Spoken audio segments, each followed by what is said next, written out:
So this long rant that I just gave was one. And given the complexity of one, it takes some time. But I guess it's useful to have kind of like this common knowledge to understand those processes, because you can look at policymaking differently, and I think you will look at policymaking in different ways in the future as well. But if you can at least have this view in common, this is already good. So now we'll move to tactics to influence policymaking. And if you remember, I used the analogy of chess, right? Where you can look at those two grandpas playing and you try to learn the moves, the rules, what's possible and whatnot. And that's basically what we did so far. And that's basically what we need to do. So that's Kasparov, one of the best chess players in the world. Tactics to influence policymaking basically means that you're in the first person, so you need to play. And that means that you also need to play while others are watching you, and that experienced players are playing. Which means you need to be prepared and very strategic. Because like Kasparov will just like ruin you in a few moves if you don't know the game, if you don't know the tactics, and etc. And I think that's a good analogy for like political engagement, because I think for us, I think it's easy to be driven by political goals and wanting to influence policy. But we might tend to forget that in policy you have people that have been working there for all their life, for example, and they have really good intuitions for like what is acceptable, what is perceived in which ways, what is allowed to do in which networks, and etc. And that's basically the Kasparov. And we try to get good at beating Kasparov. So doing this, yeah, it's not against Russia, no. The thing here is that it becomes a bit more normative, but it's still not that normative. So you will see that it's still quite general. So the way those tactics come from, so it's 7 tactics that you can combine. It comes from like a synthesis of recommendations from the literature on advocacy, lobbying, and academic engagement in policy. So it's around 77 references that were like particularly relevant for this. So I'm going to present you the synthesis of those references. And this is informed by the understanding we just covered. So it's supposed to fit what we covered so far. If you would assume that all actors are rational, we would have other tactics. And the question is, like, to what extent is it linked to XR? And to be fully honest, I did not make adaptations for XR. I think those tactics are relevant to know for like almost any particular group. And it's nice that I gave this to you because I think we share values. But I think there will be parts where you will have to adapt a lot to your context, which is your work and not mine. But I guess that's understood. So yeah, 7 tactics and new tactics. Basically what you need to do is look at your new context and make the relevant adaptations. Those are the 7 tactics, and I will go in details. The first one is define the context, which is the fit between entry points and what you advocate. So if you have a set of propositions, which can be your 3 revendications, this is basically the green circle. And in policy, you have what you call entry points, which are things like places in policy where you can change something. So it can be you need to change the legislation of how the parliament works, and that's like an entry point. And basically, the fit between your proposition and the entry point is your policy context. That's why you work. And attached to this, you have the people in this context and the norms and what is possible and what is not. So you need to understand which parts of the institutions you want to influence and change. You cannot just come with one proposition and present it to everybody, because like most of them will not care because it's not part of their entry point. So you need to choose carefully. And then you also need to choose which stage. And usually in political activities it's about agenda setting, so just try to convince people to do something instead of like trying to like push them to like, I don't know, like revise a certain law. And it's not a very simple process to do this, so you need to do like a back and forth between defining really what you want to do concretely and the entry points in policy, and do a back and forth between both inform each other. So like if you have, we want to create citizen assemblies, there will be a part of the Swiss government that you want to change, which is your entry point, and that's your context. But then the entry point will have, I don't know, maybe it's, you cannot only create assemblies if you have changes in the constitution, and that means that like your proposition will be changes in the constitution, and that will allow you to then define better and better your propositions as a function of the entry points. If you don't do that, you can define your proposition in details with the risk that it's not going to fit the system you want to change, which is a stupid strategy in chess, especially. If you make like moves that you think are good in theory, but it's not in response to what Kasparov played, he might very likely win. So that's one tactic. Second tactic is to understand policy processes and contexts. So I think 4 things there. Policy processes are specific to the context, so you can understand the legal requirements to implement the thing that you want to implement.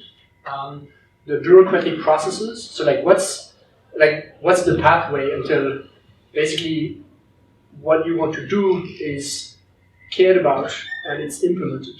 And it's not sufficient to think about the pathway once people care about what you do. Like you need to anticipate this because it might backfire if you don't. You need to think about time frames, so that like time windows during which sometimes the legislation is revised, or when you have some discussions that can happen. You need to anticipate them. And then you anticipate milestones, or like anticipate the key events when you can actually act. And that's a key difficulty in policy, because it's easy to realize that we have a window of opportunity. It's easy to realize that the window of opportunity has passed, but to anticipate them, that's extremely difficult, but that's what you need to become good at. You need to understand the boundary of the possible. So, for example, if you want to propose like a policy change, or change in regulation, you need to understand whether this fits other regulations. Maybe other regulations constrain what you want to do. That means that maybe you need to change other regulations before you can change actually what you want to do. You also need to see whether you have access to the important discussions where things are decided or like heavily debated, and whether it's accessible for your group. And that means that you can have goals, but if you don't have access to the places where those goals could be discussed, then it's nice to have those goals, but it's kind of useless.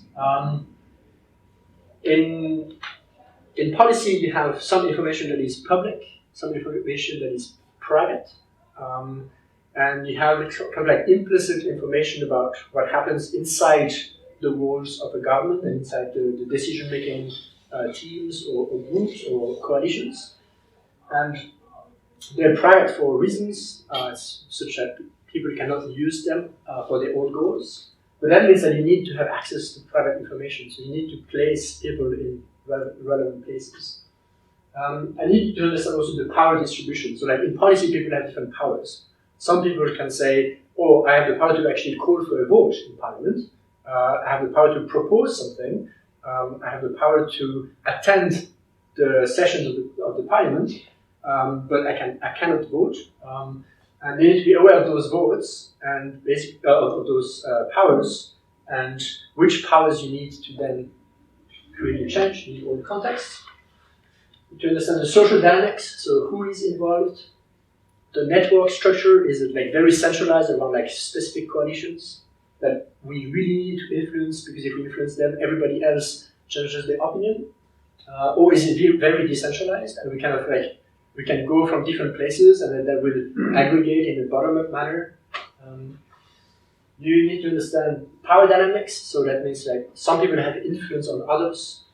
That means that if I have influence on this chair and you convince this chair is not going to convince me, so you need to operate the other way around. Which is kind of obvious, but we tend to forget this. Languages and meanings. Languages, yes, French, German, and etc., but mostly which words people use, which metaphors they use, and how do they describe things? What kind of type of sentences do they like? What kind of analogies do they like? And then what kind of memes? So like memes are ideas like representation of ideas that spread very quickly in policy networks. And you need to understand those memes such that you can either use them or counter react. And then yes, references, systems, and ideologies. So if you want to change something that is heavily grabbed by by right-wing parties, you need to understand their ideology, because you will need to change the way those people actually act and interact. And if you don't speak their ideology, they will just not understand what you mean. And they will right away identify you with an out-group. And once you're perceived as an out-group, your influence on the in-group is reduced. So, after that. And then you need to understand political news. So political news defines kind of the current attention of the policy community. So right now it's kind of easy, everybody thinks about COVID, and that's like the political news that we know. That means that if you have other goals than COVID, you need to kind of like show that this thing that you care about is still important despite COVID. But you need to understand that people would care about COVID, so you need to integrate this in your message. Ideally, you're a policy entrepreneur, so you link your ideas with the news in the ways you can. Then, like, of course, people can make false associations. I would recommend to like try to be like truthful and try to be reasonable in the associations that I made, not try to manipulate information for the sake of manipulating information. But you need to be pragmatic, because those news are what people currently focus on. So you basically need to show the link between those news and yourself or your ideas. And anticipate, that's very important, because once the news are out there, people will grab the news for their own goals. And the quicker you can be, then the potentially more influential you can be, because you will probably anticipate how other people react. And then you can like take this into account in your strategy, communication strategy, networks you can build. So it's still a bit of understanding you need to know. So that can guide information gathering. So like if you build a strategy, you can think, okay, we need to cover at least those 4 things. And then you actually know what kind of information we need to look for. A tool that I wanted to introduce, but we don't have enough time, is called power mapping analysis. You can check, there are many handbooks of this, which are basically analysis of policy networks where you try to understand who influences whom, meaning that if you influence some parts, you may actually unlock belief contagion, so that you may convince many more people as a multiplier effect. And by understanding those power networks, they can actually speed up your strategy and like your impact. 3, choose a coordinated, insider, collaborative, and multi-level strategy. So there's a lot in there. The key thing is coordinated, and you already mentioned that in the first session, meaning that you need to coordinate with the XR global community. I think this is very relevant. So I think if we only focus just on Switzerland, and you have XR in different cantons, in different cities, I think it's important to build like a common understanding of how XR is going to influence policy-making processes. if you have an unshared understanding, people might not understand what a group does and why, and then they might actually act like differently, and then people will say, oh, but we had a different strategy because we rely on different assumptions. So you can have different strategies, but at least you rely on similar assumptions.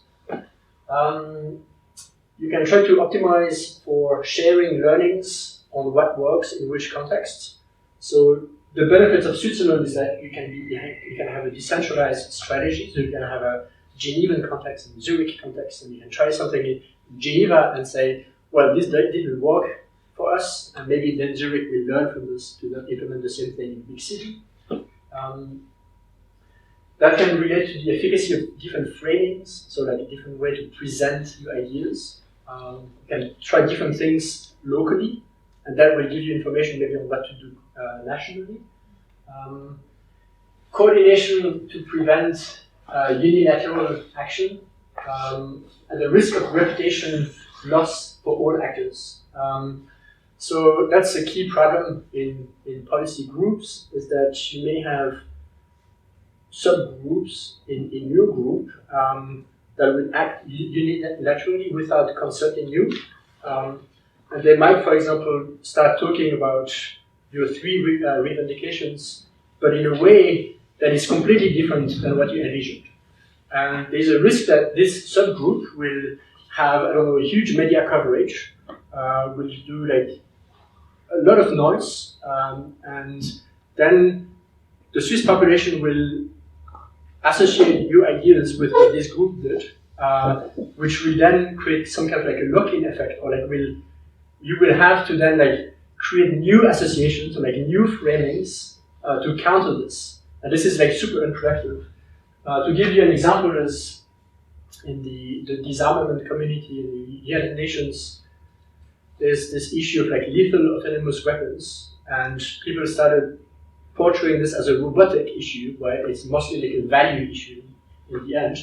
And because it's perceived as a robotic issue, then the wrong experts were invited to the table. And then the world disarmament community had to actually work against that to then present other framings. But if they had coordinated in the first place, they could actually start with more strategic framing from the get-go. Then you can, the result of that is to use consistent framings to avoid confusion. So if people travel in Switzerland and they see that, oh, Lucerne says that, and Geneva says that, and Zurich says that, and they all say different things, or this group is actually very confused and not coordinated. So you need to have consistency.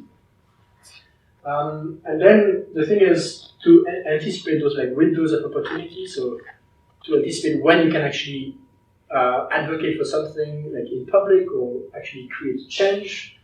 This information is not like public information, it's like implicit information about institutions, which you can get at the canton level or the federal level, depending on the context. And if you can have different groups in a decentralized manner, and you can share the information you collect in each context, you're better equipped to then anticipate the time periods where you can actually act. So that's the case for coordination. I guess it kind of makes sense. Another part is to be insider, and that is in slight conflict with XR in general. But I don't think it's not applicable. So in the literature, basically what you have is a distinction between outsider strategies and insider strategies. Outsider strategies are things like you go on the street and you make noise. Insider strategies is you go to parliament and you lobby closely with politicians. And the literature says that first it's very unclear what works best, but insider strategies definitely work. That means that like you can still go on the street, which I think is very valuable, especially for like signals and the overturn window thing. But you do need the insider part. That means that you need to build networks inside institutions, and then you kind of need to like be useful to them in a way. Or like once they understand your goal and they agree with them, you need to show that you can contribute to this. Then you can collaborate with them. And that's reported as one of the most effective things to actually create policy change. Collaborative, that's kind of the same thing. We're trying to then have like long-term relationships with people inside institutions. And then multi-level, that's really good for Switzerland. So apparently, in policy networks, people get more easily convinced if they receive the information from different places. Particularly if they receive the information from the national context, from the canton context, and then the local context, like city level, and maybe from international contexts.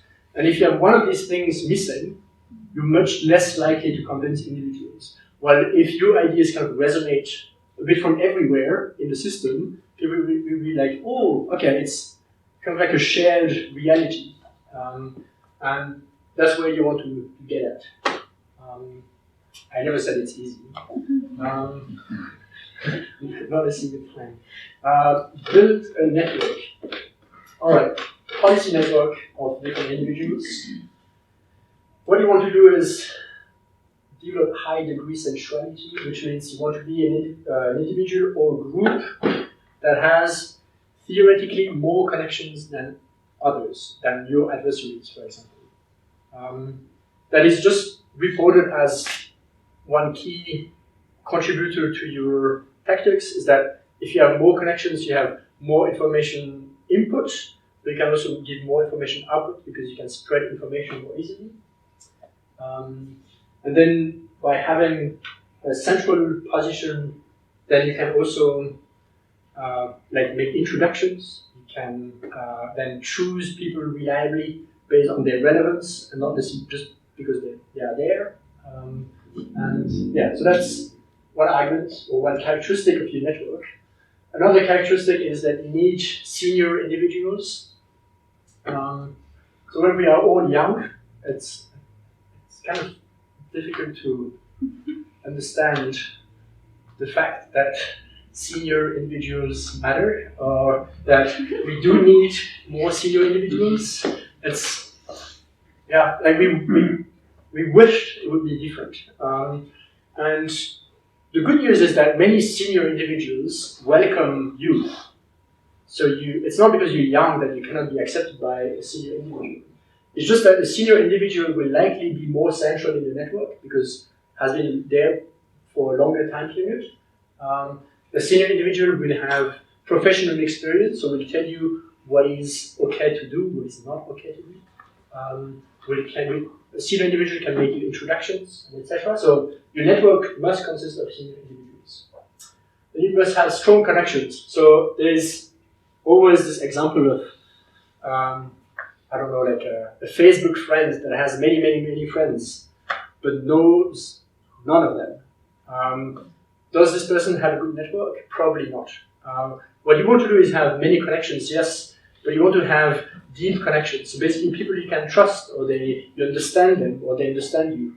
And then you nurture those relationships over time. And that applies to like all of you between you, but also with other people that you interact with. Then you want to have a diverse set of individuals that serve different functions. So in policy, you have different functions. You have people that are elected, and they represent certain parties. You have bureaucrats, you have policy entrepreneurs, and academics.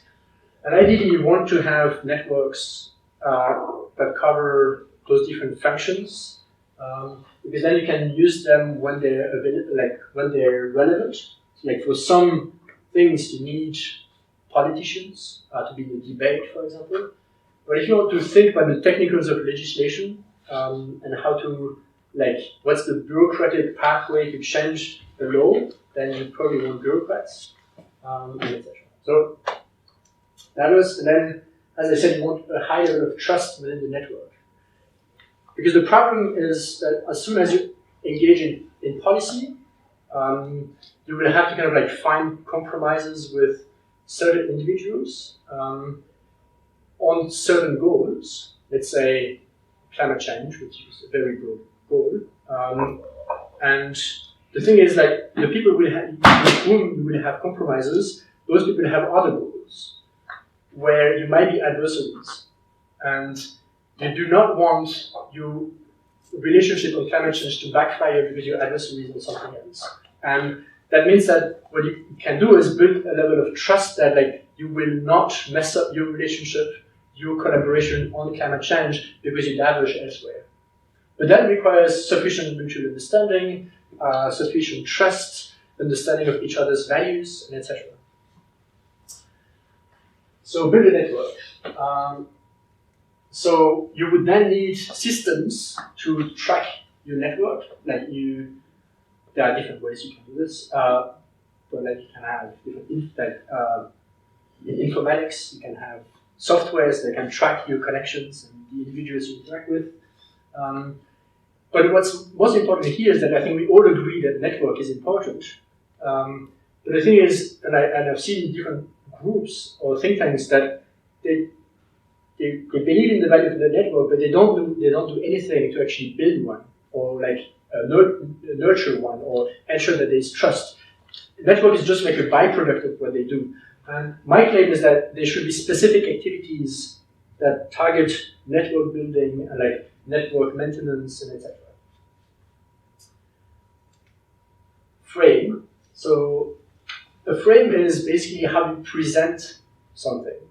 You can talk about climate change in many different ways. You know this better than I do. And framing can be understood in two different ways. So it can be like you emphasize a certain part of climate change, and that's like kind of like the way you present the problem. But you can also think about framing more as a timber frame, as a kind of like the structure of a house, where each piece of wood is kind of like the ideology or the reference system or the assumptions you use.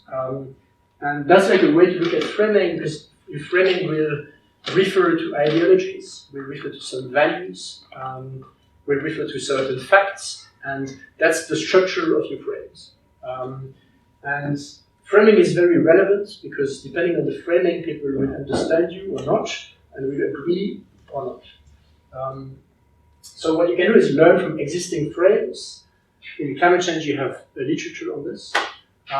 So you can understand, like, use different framings when you want to frame uncertainty. I don't have more details here, but you can say that something is almost certain or likely or 80% sure, or I think in law they say we have most of the proofs or something else. And depending on your audience, you will frame differently. You will frame uncertainty differently. There's framing that seems to work good for climate change is to create fear and then hope. And that relates to this thing called emotional flow, is that you basically provoke like a negative reaction, and then you show that there's actually a way out. You show that we can actually do something. And this seems to work quite well for climate change, which is that you can focus on loss, so like on the bad consequences of climate change, and then say that this is for current generations. And this works better than if you say it's bad for future generations. And then you can make like all arguments about future generations, and we have 2,000 times more future generations than we have currently, but that doesn't really matter for someone that cares about today. So you basically want to have loss plus current generations. And then you have many other frames, and I recommend looking into the literature of this. But you can also build new frames, and then you have different characteristics. Your frame must be crystal clear. The person that reads what you wrote or that hears what you say must understand it almost instantly. It must be like really clear. It must be visual. It must be just like, oh, okay, now it makes all sense to me. So it must be easily understandable, but it must be easily memorizable. That means that like if someone understands you, but then like the person doesn't remember afterwards, then you would need to be always with this person all the time, which is not feasible. So that's one thing. The other thing is that you need to be salient. So you can be very clear, but you can be not original, or like we don't just see you because everybody frames things differently all the time. So you need to be salient, so you need to be slightly different than the norm. To show that like what you do is differently, or like it's more important than certain other problems. So you need to be like noticeable among other frames and perceived relatively more important. The problem is that you need to be appealing as well. So you also need to appeal to prior beliefs, or you need to fit the current system somehow. So like if you come with a frame that is really clear and really salient, but you say something that is completely against what people think, people will be like, well, this is kind of a long stretch from what I believe, and it's much easier for me to reject. But if you can say something that is clear, that is quite original, but that still connects with what people believe, then it like unlocks agreement, etc.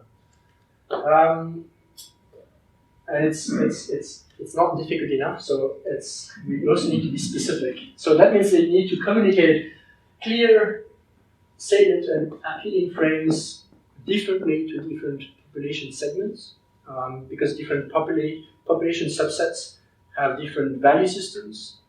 They have different like emotional reactions, and that means that you need to tailor significantly your frames. So it's possible that like in your public actions, like the outsider strategies you have, you use certain frames. But if some of you interact with people inside governments, you might use other frames. And then you need to be clear about the fact that it's still consistent, but it's just that you express things differently.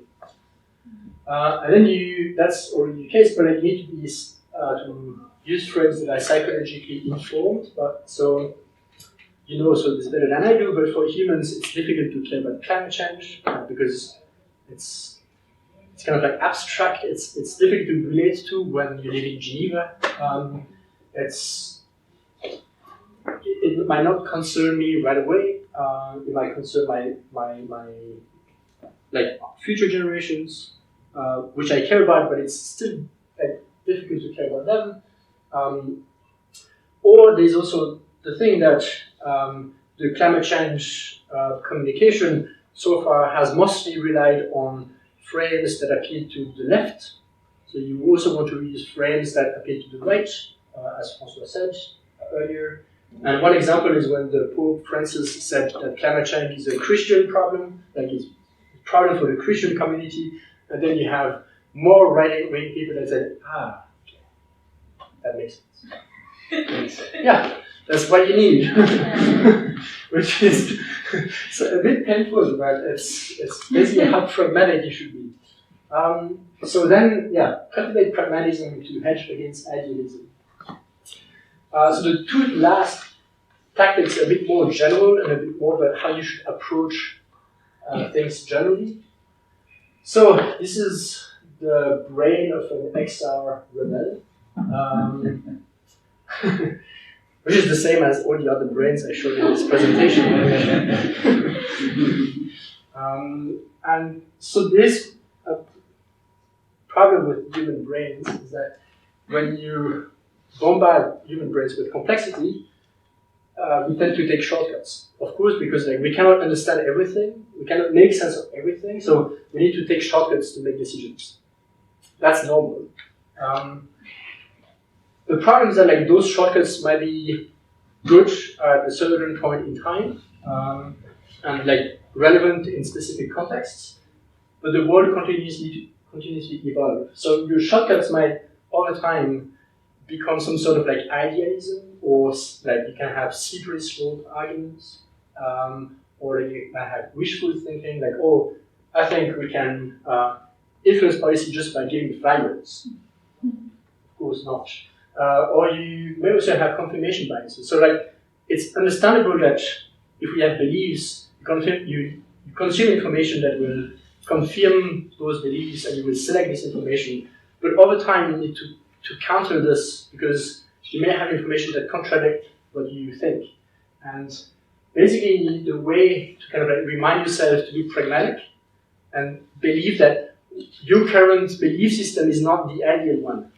It's just something in flux. It's just like something you believe at time t that is subject to update. And if you're not ready to update what you believe, then you probably go in this wall, which is idealism and etc., which is probably then counterproductive. Yeah, so one way to do that is to go back to tactic 2 and like continuously kind of like reflect on your context and what is relevant in this context. And you can like write this on the post-it and put this on your door, and every time you go out of your room, you're like, yeah, okay, I go out, knowing what's relevant for my context. And you can have, as like François also said, you have this like cycle, I don't exactly cycle, right? For like the XR cycle, where you have periods of action and reflection and etc. So you can schedule time to actually reflect on the strategy, to make sense of the learnings that you have after an action. And you can also dedicate people that will try to question what XR does. So you can have a working group that will be like what we call like a red team. And so that will basically think about how we can do everything differently. And that will just allow the group to question itself continuously and hopefully over time progress towards like more accurate beliefs and more effective strategy. Then 7, preserve, adjust, and sustain. So preserve, that's something that is reported as extremely valuable in the literature, which is that you need to preserve your integrity and your transparency. That means that you need to be a principled actor. You act according to some principles. And you have like explicit values. There are hard lines on what you do and don't do. And there's a code of conduct. This is because as soon as you start to engage in politics, it's quite tempting to like take trade-offs. Like you might meet someone and you kind of shit talk XR to appeal to this person, but at the same time then like this person will think that you're part of a group that you actually don't care about, and that can create a lot of confusion and reduce trust. So you strive to be an actor with full integrity at all times, regardless of how pragmatic you become. Then adjust based on feedback loops. So there's, I think in most organizations, and now it's becoming more and more popular, but most organizations have a strategy, but most organizations do not have a learning plan. So they don't have like a plan that will serve the update of the strategy over time. And that's something you can actually build specifically. And you can also try to optimize information collection. So let's say you can go on the street, do a certain action, and you see that you have 2 key ways to do it, and you're not sure which one is best. You can do what is called A/B testing. You test one thing in one city, the other thing in the other city, and then you try to see, okay, what worked better. And the thing is that since the success of XR is not dependent on one action in Biel tomorrow, it's dependent on like a series of action over like a pretty long time period. Then that basically means that you have space for experimentation and learnings, which is good news. And then you need to sustain your engagement, because unfortunately, even if you take everything I said, then your strategy is likely not to work in the short term, or like you will probably fail, or like you will probably see mistakes, or you might be also discouraged. And that might result in disengagement, because people might go on the street with XR, do a lot of noise, pay a fine because they were on the bridge, and they don't see a policy change as a result, and personally it was quite costly. And that can basically lead to disengagement. But the problem is that if you want policy change, you need sustained engagement, which requires a lot of energy, people, and resources, yes, but also the belief that it is okay to fail and to not have instant changes. And that's just very important. And remember that policy change is incremental. If you do an action It might not lead to policy change at the legislation level, but it might lead to some changes. You might actually strengthen the local group, then it might create new connections, and then you have media coverage, meaning you know a journalist, and that can expand your strategy over time. So 7 tactics. A note on capacity building. Very quickly, basically, there are a few things that I discussed in the literature which are kind of key components of effective policy organization, which is that you need a certain level of professionalization. So you need to have dedicated individuals that work like the 6 hours a week for this strategic group. That is one thing to kind of set standards in terms of engagement, and then you need to have systems to like make sure that people like work effectively and productively. You need funding, you need different skills. I'm not going to go too in depth, but like you know that you need skills to speak in public, but you also need like legal skills and others. You need access to important discussions and signaling capacity, meaning that people need to be able to find you, and when you try to like communicate something, it need to be very easily seeable. So like people should be able to notice you very quickly. Meaning that you cannot build capacity when you do the action only. You need to build capacity before that, and once you do the action, you have a lot of signaling capacity. Yeah, so that's how we basically beat Kasparov, hopefully, with like a lot of practice. And now I'm questioning what. Yes, yeah, exactly. So those are tactics. I hope it's somewhat interesting. I have this slide just afterwards, just to remind of